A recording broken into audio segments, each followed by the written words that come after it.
In this video, I'm going to be teaching the Molecule 4 spring production. This move was published in Dan and Dave Buck's The Trilogy back in 2004. It's a fairly advanced move, so some prerequisites would be a thumb fan, a revolution cut, and a card spring. If you'd like to refer to a performance of this, I'll leave a link in this video. And without further ado, let's get started. I've been wanting to do a tutorial video for some time now, and I was never sure whether I should start with cardistry or sleight of hand, and I found this to be a nice hybrid of both and a really good starting place. So yeah, this is how it works. To begin, we need to have a card selected, and we want to ultimately end up with a break above the selection in the center of the pack like this. There's a couple of different ways to go about that, of course. There's many different ways, but a few could be the peak. You could just have them call stop, riffle off one more, and catch your break like that. You could simply have someone select a card and control it to the top in whatever way you see fit. The way I've been doing it lately is I'll just go through and have one selected or show one, and then as I come to square up, I just kick this card back just slightly, just like that. And now when I close these up, I can just push down and catch my break like that. I'm not gonna go into too much detail on this part, but you could do that with either card, the bottom card here, and then as you close, just kick it back and then catch your break like that.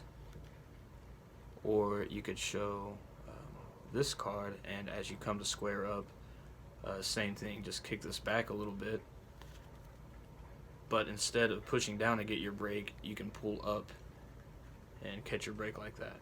If you have the selection controlled to the top, then I just get into the starting position with a series of swing cuts.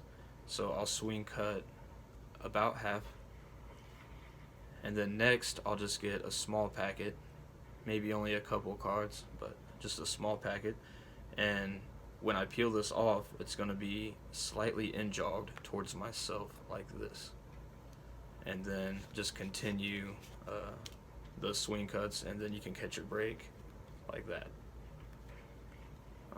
So at speed, it would just look like that. Once you establish your break, you're going to position your middle finger on this upper corner of the pack. Come over with this hand in a middle grip position with your middle and ring finger on this front edge, and lift up everything at this break and pivot that on your middle finger like this. With your middle and ring finger on this hand, break this packet in half one more time, and you should be in this position now. This bottom base packet is being supported by my pinky and ring finger here. So at speed, that should all happen simultaneously, and it should look like this. Once you're at this point, curl your index finger underneath this bottom packet and put your thumb on this top corner, and you'll notice that you can create a little more space by doing this, so you can revolve this bottom packet all the way to the top. Once you get here, set these packets down into your hand, and I don't want to drop this packet flush with this bottom packet, so what I do is when I get to this point, I tweak my hand in just a little bit like that, and then you'll be in this strange grip with the three packets like this. So once you get to that point, there's a couple of options here. I like to strip out this middle packet and turn it over end for end in a Stuart Gordon fashion, and then just turn it back onto the pack like this. And then another variation you could use is, once you get here, instead of stripping this straight out, I push this corner into my palm here, and then you can rotate this out and place it back on top like that, which would look like that. So once you're at this point, take this hand and your middle and ring go on this front short edge, and you're going to straddle this packet as you strip it out and prepare to do a thumb fan like this. At this point, you can let this packet fall. Now two things are going to happen simultaneously. You're going to do a Charlier cut in this hand, and the way I close up this fan is I do this rotation and it lands on top like this. So I'm slowly going to run through this so far.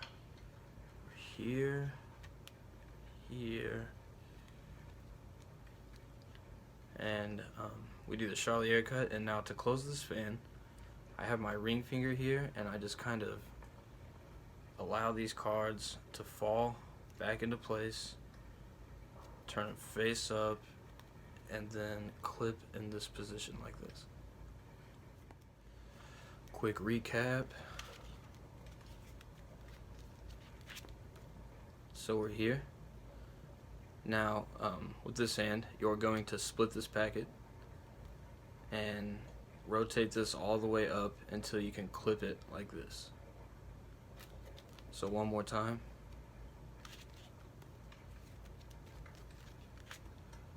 It's here. Now with my thumb, I split this and roll it into my palm, and then use my fingers to push it up until I can clip with my thumb. And you want to clip this packet about right here. Try not to be too far down on the packet, otherwise it's going to make it, I think it'll make it a little more difficult to get the selection to turn face up at the end, which I'll go over in more detail in just a moment. Alright, let me get back here. Okay, so we're here. Now you split this off, and you have this in preparation to do the spring. And this hand you'll be set up and ready to execute your revolution cut like this. And now at first I would practice just springing these into this gap like this.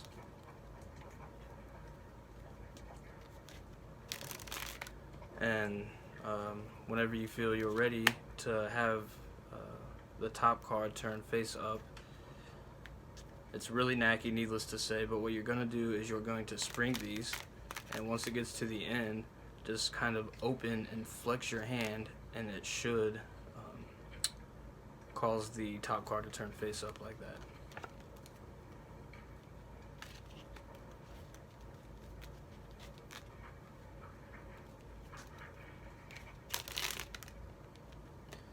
And then you can close this, and the trick is complete.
hope you guys enjoy that. I will be posting many more tutorials on my YouTube channel. If you want to subscribe to that, I will leave a link.